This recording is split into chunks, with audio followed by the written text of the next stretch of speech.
15th లెక్చర్లో last part దీంట్లో ఏంటంటే ఫస్ట్ ఆఫ్ ఆల్ మెటీరియల్స్ గురించి ఏ మెటీరియల్ యూజ్ చేస్తాము, ఆ మెటీరియల్ ఎలా అప్పుడు యూజ్ చేశారని ఓవరాల్గా ఎక్స్ప్లెనేషన్ ఉంటుంది. అండ్ నెక్స్ట్ ఎన్వలప్స్ గురించి, ఎన్వలప్ మెటీరియల్స్ గురించి ఓవరాల్గా మీకు ఈ ఒక వీడియోలో ఎక్స్ప్లెనేషన్స్ ఉంటాయి ఫస్ట్ వచ్చేసరికి మెటీరియల్ ఆఫ్ డ్రైన్ పైప్కి ఏమేమి మెటీరియల్స్ ఇక్కడ యూజ్ చేస్తాం, clay, concrete and plastic use చేస్తామా. ఇవి ఎక్కువ మోర్ సూటబుల్ అవుతాయి అండ్ పైప్ క్వాలిటీ కూడా మంచిగా ఉంటుంది. ఇవన్నీ ఎందుకు అంటే మనకి కెమికల్ కానీ మెకానికల్ కానీ అండ్ లాంగ్ లాస్టింగ్ ఎక్కువ రోజులు ఈ యొక్క మెటీరియల్స్ అనేది మనకి ఉంటాయి మెకానికల్ డ్యామేజెస్ కానీ కెమికల్ డ్యామేజెస్ కానీ ఈ ట్రాన్స్పోర్టింగ్కి అండ్ కొంచెం హ్యాండిల్ చేసేటప్పుడు కొన్ని మెటీరియల్స్ రావచ్చు. ఈ యొక్క ప్లాస్టిక్ ఇవైతే మనకి ట్రాన్స్పోర్ట్ చేసేటప్పుడు, హ్యాండ్లింగ్ చేసేటప్పుడు మనకి ఈ ఎఫెక్ట్స్ అనేది రాదు. అండ్ కెమికల్ ఇవి అనేది మనకి ఈ చిన్న చిన్న ఎఫెక్ట్స్ కూడా ఉంటాయి. అండ్ ఎక్కువ ఏంటంటే ట్రాన్స్పోర్ట్ చేసేటప్పుడు పైప్స్ ఇరిగిపోవటం, పగిలిపోవటం అలా అనేది ఎక్కువ ఉంటుంది. అండ్ నెక్స్ట్ వచ్చేసరికి క్లే టైల్ మెటీరియల్స్ వచ్చేసరికి ఇక్కడ మనం ఎక్కువగా యూజ్ చేసేది 3 టైప్స్. ఒకటంటే క్లే టైల్, ఇంకోటి concrete pipes and third one వచ్చేసరికి ప్లాస్టిక్. ఈ 3 మెటీరియల్స్ గురించి ఎక్స్ప్లెనేషన్ ఉంటుంది. ఇక్కడ క్లే టైల్స్ అనేది యూరోపియన్స్ ఫస్ట్ ఇంట్రడ్యూస్ చేశారు. ఈ యొక్క పైప్ డ్రైనేజ్కి ఒక క్లే టైల్స్ అనేది యూజ్ చేయొచ్చు అని. అది ఎప్పుడు బిఫోర్ మనకి 1850లోనే మనకి యూరోపియన్ వాళ్ళు సర్ఫేస్ డ్రైనేజ్ కనుక్కొని దానికి క్లే టైల్స్ యూజ్ చేయొచ్చు అని వాళ్ళు యూజ్ చేశారు.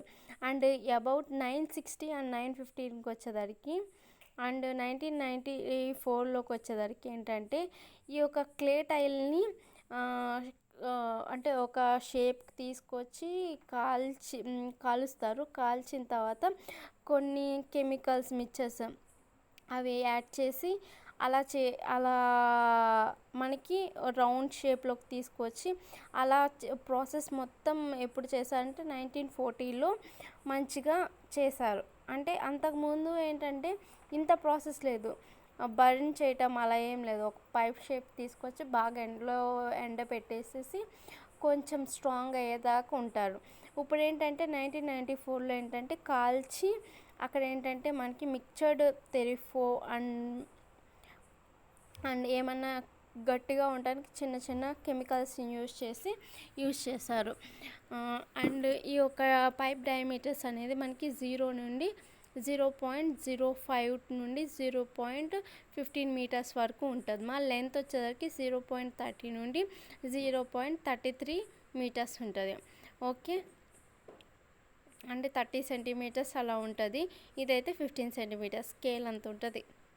ఓకే, అండ్ ఇదేంటంటే ఎండ్ స్ట్రైట్గా కానీ కొలీనియర్. ఇక్కడ చూడండి కొలీనియర్ అంటే ఒక రౌండ్ షేప్లో అట్లా అరేంజ్ చేసేదాన్ని కొలీనియర్ అంటాం.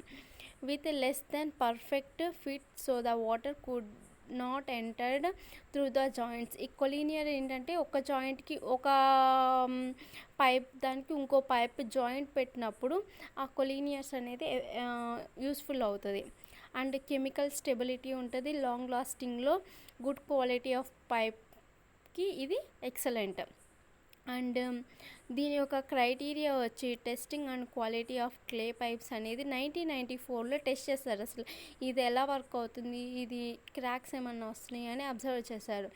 అయితే ఇది స్ట్రైట్ కట్ ఎండ్స్తో పైప్స్ అనేది అరేంజ్ చేశారు. ఇదేంటంటే ఇలా చేయటం వల్ల మనకి క్రాక్స్ రాలేదు అండ్ చిన్న చిన్న డ్యామేజెస్ అవ్వలేదు పైప్ అనేది మంచిగా ఈ యొక్క డ్రైనేజ్ సిస్టమ్కి ఈ యొక్క పైప్స్ అనేది అరేంజ్ చేయండి. అండ్ మెకానికల్ స్ట్రెంత్ వచ్చేసరికి బ్రేకింగ్ స్ట్రెంత్ అంటే బ్రేక్ అవ్వకుండా అది ఒక ఏదైనా ఫోర్స్ పడినా కూడా ఉండగలిగింది డ్రైనేజ్కి. అండ్ ఇక్కడ ఏంటంటే యూనిఫామ్గా బర్న్ అవ్వాలి అండ్ మినరల్స్ కానీ ఆ కెమికల్స్ కానీ ప్రాపర్గా ఉంటేనే అలాంటి ఈ టైల్స్ ఇక్కడ మంచిగా ఉంటాయి అని చెప్తున్నాడు. అండ్ ఇక్కడ ఏంటంటే గుడ్ క్వాలిటీ పైప్స్ అనేది అరేంజ్ చేసుకొని మన స్కిల్ లేబర్తో ఎక్విప్ చేసుకోవాలి. ఇది ఓవరాల్గా క్లే టైల్స్ గురించి. నెక్స్ట్ వచ్చేసరికి కాంక్రీట్ పైప్స్. ఇక్కడ కాంక్రీట్ పైప్స్ వచ్చేసరికి మనకి ఫీల్డ్ డ్రైన్స్లో ఎక్కువ యూజ్ చేస్తారు. క్లే టైల్స్, ఈ క్లే అనేది వేరియస్ కంట్రీస్లో అంటే స్టార్ట్ చేస్తారు.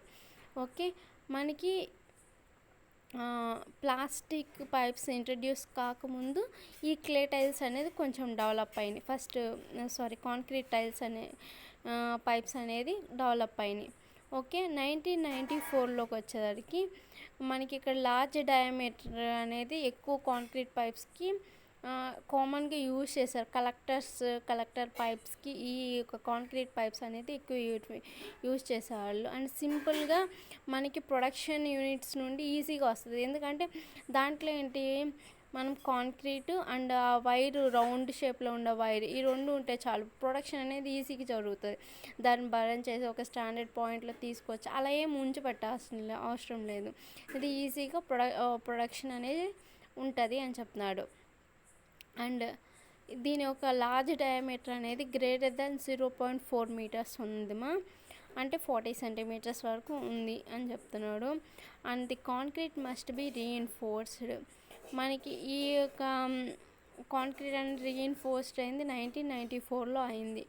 పైప్స్ అండ్ ఎండ్స్ అనేది మనకి స్ట్రైట్ కానీ కొలీనియర్స్ కానీ ఉంటాయమ్మా.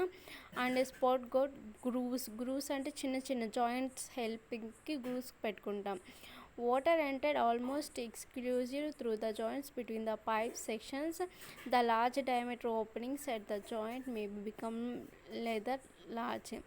There is a reason some manufacturing supply the rubber sealing rings.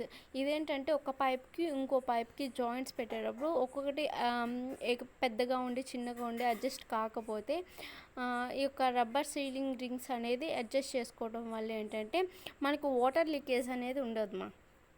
Okay, ఇక్కడ ఒకదానికి ఒకటి జాయిన్ చేసేటప్పుడు వాటర్ లీకేజ్ జరుగుతుంది ఈ కాంక్రీట్ పైప్స్లో. ఆ వాటర్ లీకేజ్ జరగకుండా రబ్బర్ సీలింగ్ రింగ్స్ అనేది అరేంజ్ చేసుకోవాలి అని చెప్తున్నాడు.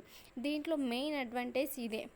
అండ్ దీంట్లో ఏంటంటే మనకి ఈ యొక్క కాంక్రీట్ పైప్స్ ఇలా యూజ్ చేయడం వల్ల ఏంటంటే ఎసిడిటీ అండ్ సల్ఫైడ్ ఇవేంటంటే సస్టైన్ అవుతాయి. అంటే లైక్ గ్రో అవ్వకుండా మనకేంటి వాటర్ అనేది సప్లై అవటం వల్ల, వాటర్ సాయిల్ కలవటం వల్ల ఏంటంటే ఎసిడిటీ ఫామ్ అయ్యి సల్ఫర్ కొన్ని రియాక్షన్స్ వాటర్తో రియాక్షన్స్ అయ్యి కొంచెం ఎక్కువ అవుతూ ఉంటుంది. అలా అవ్వకుండా సస్టైన్గా ఉంచిపెట్టింది, అంటే అలాగే పెరగకుండా ఉంచిపెట్టగలది. ఈ యొక్క కాంక్రీట్ పైప్స్ సస్టైనబిలిటీ అంటే కొంచెం రైజ్ చేస్తుంది అని అండ్ సల్ఫర్ రెసిస్టెన్స్కి ఈ యొక్క సిమెంట్ అనేది యూస్ అవుతుంది. అంటే తగ్గిస్తుంది ఈ యొక్క సల్ఫర్ని, ఏదైతే ఎసిడిటీను దాన్ని తగ్గిస్తుంది. అండ్ ఆ ఒక రెసిస్టెన్స్ కూడా ఎక్కువ ఉంటుంది అని చెప్తున్నాడు. High density concrete is form the seal of concrete from attract by the some chemicals. ఇదేంటంటే మనకి కొన్ని కెమికల్స్ రియాక్షన్స్ అనేది జరగవచ్చు అని చెప్తున్నాడు. ఈ యొక్క కాంక్రీట్కి సంబంధించిన కొంచెం సీలింగ్ అనేది ప్రాపర్గా జరగకపోతే, ఎందుకంటే వాటర్ ఇన్వాల్వ్ అయ్యి దాంట్లో నాచు అలా పట్టి కొంచెం రియాక్షన్ అనేది జరుగుతుంది అని చెప్తున్నాడు. అండ్ నెక్స్ట్ వచ్చేసరికి ప్లాస్టిక్ పైప్స్ అనేది డ్రైనేజ్ సిస్టమ్ స్టార్ట్ అయింది ఎప్పుడంటే 1960లో ఇది స్టార్ట్ అయింది. దీనికి ఏంటి స్ట్రైట్ వాలెడ్ స్మూతెడ్ పైప్స్ ఉంటాయి. ఇంకోటి కొరగేటెడ్ పైప్స్, అవి 1970లో మనకి ఇంట్రడ్యూస్ అయ్యారు. స్మూత్ పైప్స్ అంటే ఇలా ఉంటాయమ్మా, కొరగేటెడ్ పైప్స్ అంటే ఇలా ఉంటాయి. ఇక్కడ చూడండి ఇట్లా ఉందిగా, వాటిలో కొరగేటెడ్ పైప్స్ అంటాము. అలా ఉండేదని కొరగేటెడ్ పైప్స్. ఓకే, దీంట్లో మెయిన్ అడ్వాంటేజ్ ఏంటంటే ప్రొడక్షన్ ఉంటుంది, లెస్ కాస్ట్ ఉంటుంది, అండ్ ట్రాన్స్పోర్ట్ అనేది ఈజీగా చేసుకోవచ్చు, చీప్గా దొరుకుతుంది ఈ యొక్క ప్లాస్టిక్. దీంట్లో డిసడ్వాంటేజ్ ఏంటంటే ఈ ఫ్యాక్టరీస్ వల్ల ఏంటంటే పొల్యూషన్ అవుతుంది, అండ్ ఇది అనేది డికంపోజ్ అవ్వదు అని చెప్తున్నాడు. అండ్ దీనికి ఏంటంటే కాస్ట్ అనేది తక్కువ ఉంటుంది, సేవింగ్ అనేది ఎక్కువ ఉంటుంది అని చెప్తున్నాడు ఈ ప్లాస్టిక్స్ అనేది యూజ్ చేయటం వల్ల. Okay, 3 predominant materials of plastic. ఇక్కడ 3 మెటీరియల్స్ అనేది ఈ ప్లాస్టిక్లో ఎక్కువ యూజ్ చేస్తామా. అదేంటంటే polyvinyl chloride and high density polyethylenes and ఇంకోటి వచ్చేసరికి ప్రొపిలిన్స్ అనేది ఎక్కువ యూజ్ చేస్తూ ఉంటారు. కంపారిజన్ చూస్తే మనకి పీవీసీ కన్నా హెచ్డిఎఫ్ అంటే హై డెన్సిటీ పాలీఇథిలీన్ కన్నా ఈ యొక్క అంటే హెచ్డిపి అనేది మోర్ ఎక్కువ టెంపరేచర్కి అండ్ లైట్ కలర్గా ఉంటుంది, మనకి ఎక్కువ రోజులు వస్తుంది. ఈ హెచ్డిపి అంటే హై డెన్సిటీ పాలీఇథిలీన్ అనేది మనకి ఎక్కువ రోజులు ఉంటుంది యాజ్ కంపేర్డ్ టు వేరే చూసుకుంటే. అండ్ దానికి ఎక్కువ ఉండేది PVC pipes, polyvinyl chloride pipes. Okay, ఇక్కడ ఏంటంటే పీవీసీ అని ఏంటంటే మనకి లో టెంపరేచర్లో ఉంటుంది అండ్ టెంపరేచర్కి అంటే ఫ్రీజింగ్ పాయింట్లోకి మనకి బిలోలో అరేంజ్ అయి ఉంటుంది, అది కొంచెం అలా ఉంటుంది. అండ్ పీవీసీ పైప్ అనేది అల్ట్రా వైలెట్ రేస్ నుండి ప్రొడక్షన్గా ఉంటుంది. ఈ మెకానికల్ ప్రాపర్టీస్ వచ్చేసరికి కొంచెం గట్టిగా ఉంటుంది, బ్రిటిల్నెస్ అంటే దృఢత్వంగా ఉంటుంది అని చెప్తున్నాడు ఓకే, ఇక్కడ PVC pipe should not stored in bright sunlight. మనకి పీవీసీ పైప్స్ అనేది సన్లైట్లో పెట్టడం వల్ల ఏంటంటే డ్యామేజెస్ అనేది జరుగుతుంది. ఎందుకంటే ఒకసారి వాన పడి ఇంకోసారి వర్షం ఎఫెక్ట్ అవుతే ఏమవుతుందంటే పొడి రాలిపోయి ఆ పీవీసీ పైప్స్ అనేది పాడవుతాయి. ఇది ఓవరాల్గా మీకు పీవీసీ పైప్స్ గురించి. మనకి ఎక్కువగా కెమికల్ ఎఫెక్ట్స్ లేకుండా యూజ్ చేస్తే పీవీసీ పైప్స్ యూజ్ చేస్తాం, అదే ప్లాస్టిక్ పైప్స్ ఎక్కువ యూజ్ చేస్తాం. ఇంకోటి డ్రైనేజ్ ఎన్వలప్. ఈ యొక్క డ్రైనేజ్ అంటే ఇప్పుడు డ్రైనేజ్ టైల్ మనకి ఒక గుంత తీసి ఆ గుంతలో మనం ఈ టైల్ పెడుతున్నాం, అది కాంక్రీట్తో కానీ అది ప్లాస్టిక్తో కానీ నువ్వు దేంతో అయినా పెడుతున్నాం. పెట్టిన తర్వాత ఆ డ్రైనేజ్ ఎన్వలప్ ఎందుకు పెడతావు? ఎన్వలప్ అంటే ఏదైతే నువ్వు ఒక టైల్ పెడుతున్నావు ఆ టైల్ని ప్రొటెక్ట్ చేసేదాన్ని డ్రైనేజ్ ఎన్వలప్ అంటున్నాం. దాన్ని ఎందుకు పెడుతున్నారు అని ఇక్కడ ఎక్స్ప్లెనేషన్. ఇదేంటంటే వాటర్తో పాటు ఏదైనా సాయిల్ పార్టికల్స్ అనేది లోపలికి వెళ్ళకుండా వాటర్ ఒక్కటే పాస్ అయ్యే విధంగా చేస్తుంది. ఇంకోటి మనకి ఏదైనా వెయిట్ పడినప్పుడు ఆ వెయిట్ రెసిస్టెంట్ ప్రొడక్ట్ చేస్తుంది అండ్ ఆ పైప్ డ్యామేజ్ కాకుండా ప్రొటెక్ట్ చేసేది. ఈ ఒక 3 పనులు చేసేదాన్ని మనం డ్రైనేజ్ ఎన్వలప్. ఇది FAO 2005లో చెప్పారు. ఇది ఫిల్టర్గా, కవరింగ్ మెటీరియల్గా, పర్మేబుల్ ఫిల్గా ఇది యూజ్ అవుతుంది అని ఓవరాల్గా ఎక్స్ప్లెయిన్ చేశాడు. ఆ పారా మొత్తం అలాగే ఉంటుంది. And requirements of the drainage envelopment, ఎందుకు డ్రైనేజ్ ఎన్వలప్ అనేది అవసరం అవుతుంది అని ఇక్కడ అన్నాడు. ఇక్కడ ఏంటంటే ఇక్కడ 3 ఉన్నాయమ్మా. ఒకటి fine structured and course structure soils, ఇంకోటి ఇంటర్మీడియట్ స్ట్రక్చర్ సాయిల్స్. ఆ సాయిల్స్లో ఈ ఎన్వలప్స్ అనేది ఎలా ఇన్వాల్వ్ అవుతాయి అని ఎక్స్ప్లెయిన్ చేశాడు. ఫస్ట్ వన్ వచ్చేసరికి ఫైన్ స్ట్రక్చర్ సాయిల్స్. ఈ ఫైన్ స్ట్రక్చర్ సాయిల్స్లో ఏంటంటే క్లే కంటెంట్ అనేది 0.25 నుండి 0.3% అనేది ఉంటుంది. ఇదేంటంటే హై స్ట్రక్చర్ స్టెబిలిటీ, మనకి స్టెబిలిటీ అనేది ఇది ఎక్కువ ఉంటుంది. ఇది వెట్ కండిషన్లో ఎక్కువ వర్క్ అవుతూ ఉంటుంది 1994 ఒక ట్రెంచ్ తీసుకుని దాంట్లో పైప్ పెట్టినప్పుడు దాని నుండి నువ్వు వాటర్ అబ్జర్వ్ చేసుకున్నప్పుడు ఇలాంటి ప్రాబ్లమ్స్ ఏం రాలేదు. అందువల్ల దీనికైతే పెట్టాల్సిన అవసరం లేదు ఒక డ్రైనేజ్ ఎన్వలప్ అనేది. ఒకవేళ పెట్టుకుంటే కొంచెం ప్రొటెక్షన్గా హెల్ప్ అవుతుంది అని చెప్తున్నాడు. అండ్ నెక్స్ట్ వచ్చేది కోర్ స్ట్రక్చర్ సాయిల్. దీంట్లో ఏంటంటే సిల్ట్, క్లే అనేది ఫ్రీ అవుతుంది అండ్ శాండ్ పార్టికల్స్ అనేది ఎక్కువ ఉంటుంది.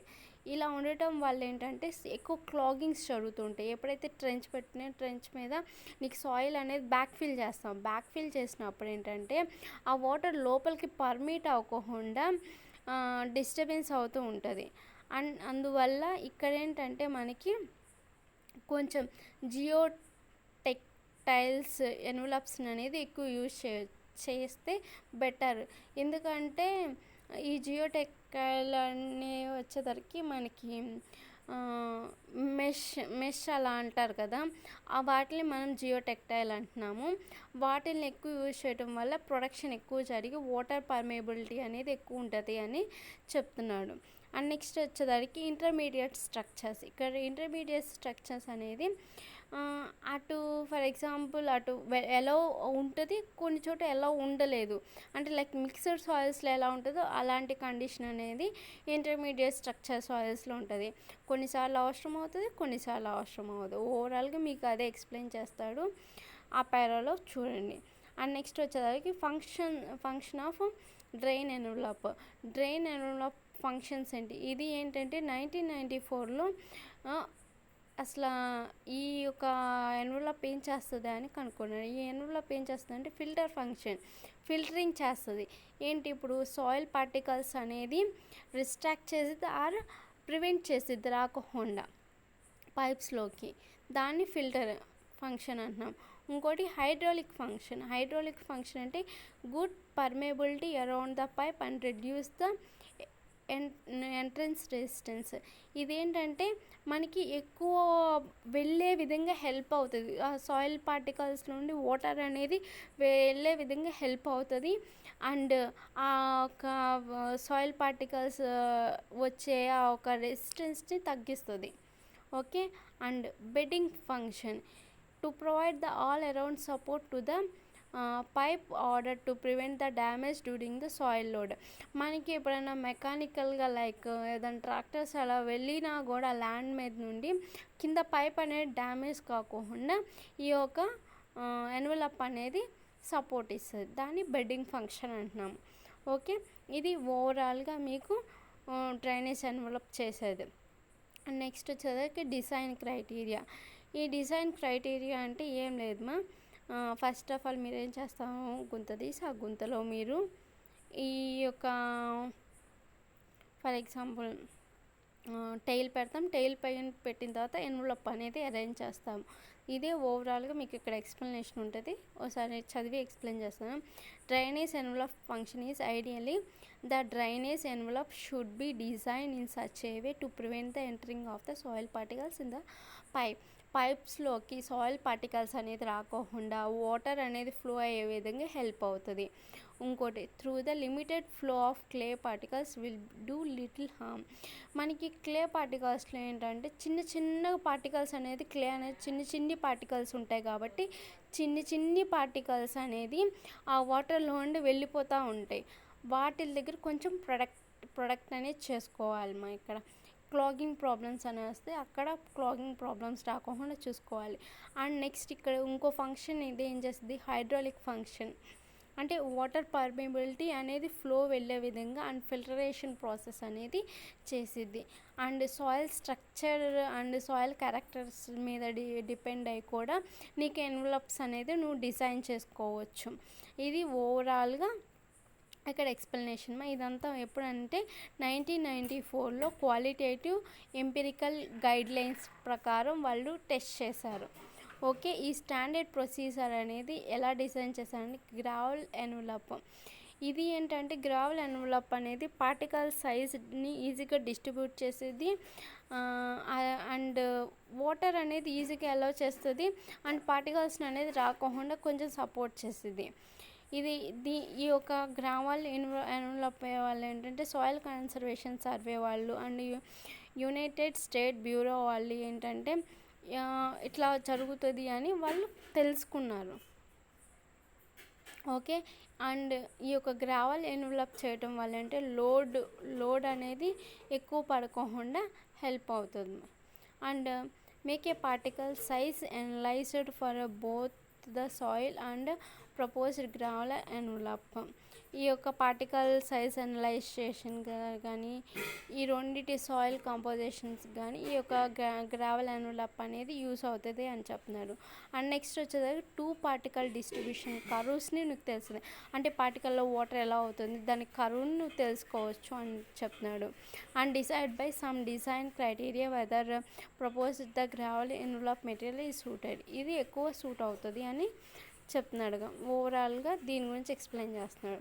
అండ్ నెక్స్ట్ వచ్చేసరికి ఎన్వలప్ మెటీరియల్స్. ఇక్కడ ఎన్వలప్ మెటీరియల్స్ వచ్చేసరికి ఇది organic matter, mineral matter, synthetic materials and mineral fibres. ఇదంతా మనకి కెల్వార్స్ వాళ్ళు 1994లో తెలుసుకున్నారు మా.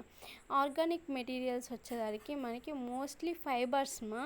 ఇది ఎక్కువ ఇంక్లూడ్ చేసేది pit or classical materials use చేసేది వెస్ట్రన్ యూరోప్ వాళ్ళు. ఇదేంటంటే coconut fibres in various organic waste produce like straw, chaff, heather and sawdust ఇవన్నీ యూజ్ చేస్తారు. అండ్ మినరల్ మెటీరియల్స్, ఇక్కడ మినరల్ మెటీరియల్స్ వచ్చేసరికి gravel, slag, industrial waste, industrial నుండి వచ్చే waste and fire clay gravels చిన్న చిన్న పార్టికల్స్ అవి ఎక్కువ యూజ్ చేస్తారు. అండ్ నెక్స్ట్ వచ్చేసరికి సింథటిక్ మెటీరియల్స్. ఈ సింథటిక్ మెటీరియల్స్ వచ్చేసరికి గ్రాన్యులర్ ఫామ్లో ఉంటుంది. అవేంటి పాలిస్టర్స్, ఫైబరస్, నైలాన్, ఎసిలిన్ ఇవన్నీ చూసారు. మనకి ఇందులో షీట్స్కి యూజ్ చేస్తారు. అండ్ గొడ్ల సావిడికి ఇవి యూజ్ చేస్తారు కదా, దోమతెరలాగా, వాటిని మనం నైలాన్స్ అవన్నీ అలా ఉంటాయి ఇవన్నీ. అండ్ పాలీప్రొపలైన్స్ ఇవి. మినరల్ ఫైబర్స్ వచ్చేసరికి గ్లాస్ ఫైబర్స్, గ్లాస్ వూల్స్, రాక్ వూల్స్ ఇవన్నీ ఎక్కువ యూజ్ చేస్తారు మా. Okay. And drainage envelope materials వచ్చేసరికి మనకి ఇక్కడ కోకోనట్ ఫైబర్స్ అండ్ పాలీప్రొపలైన్స్ అవన్నీ ఎక్కువ యూజ్ చేస్తారు. Okay. Okay. Envelope materials are applied in a bulk and thin sheets. మనకేంటి, మనకు పైప్ తీసుకున్న తర్వాత ఎక్కువగా థిన్ షీట్స్లో ఇక్కడ చూడండి మా, ఇది మనం తీసుకున్న పైప్ అనుకోండి, అంటే టైల్ అనుకోండి. ఆ టైల్ చుట్టూ ఎన్వలప్ ఎలా అరేంజ్ చేస్తారో ఇక్కడ చూడండి.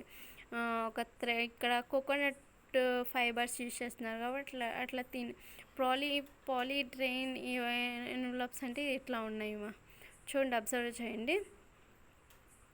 అలా యూజ్ చేస్తారు. వాల్యుమైజ్డ్ మ్యాట్స్ ఎక్కువ, అంటే లైక్ ఆ పైప్ చుట్టూ ఎక్కువ బల్కీగా థిన్గా యూజ్ చేస్తూ ఉంటారు. Bulk application is common for gravel, pit, little various slags and granulars. ఇవన్నీ స్లాగ్స్, గ్రానులర్స్, ఈ పిట్, లిటర్స్ ఇవన్నీ ఏంటంటే థిక్లో మనకి ఒక టైల్ చుట్టూ అరేంజ్ చేస్తారు అని చెప్తున్నాడు. And classical method is spread to the material after the pipe is led in a trench. ఇదేంటి, ట్రెంచ్లో పెట్టేటప్పుడు అలా మొత్తం ప్రాసెస్ అనేది చేస్తారు అని చెప్తున్నాడు. So that material will product and top and sides of the pipe. ఇలా అరేంజ్ చేయటం వల్ల ఏంటంటే సైడ్స్ నుండి టాప్ పొజిషన్ నుండి మనకి ఆ పైప్కి ఏ డ్యామేజ్ కాకుండా హెల్ప్ అవుతుంది అని చెప్తున్నాడు.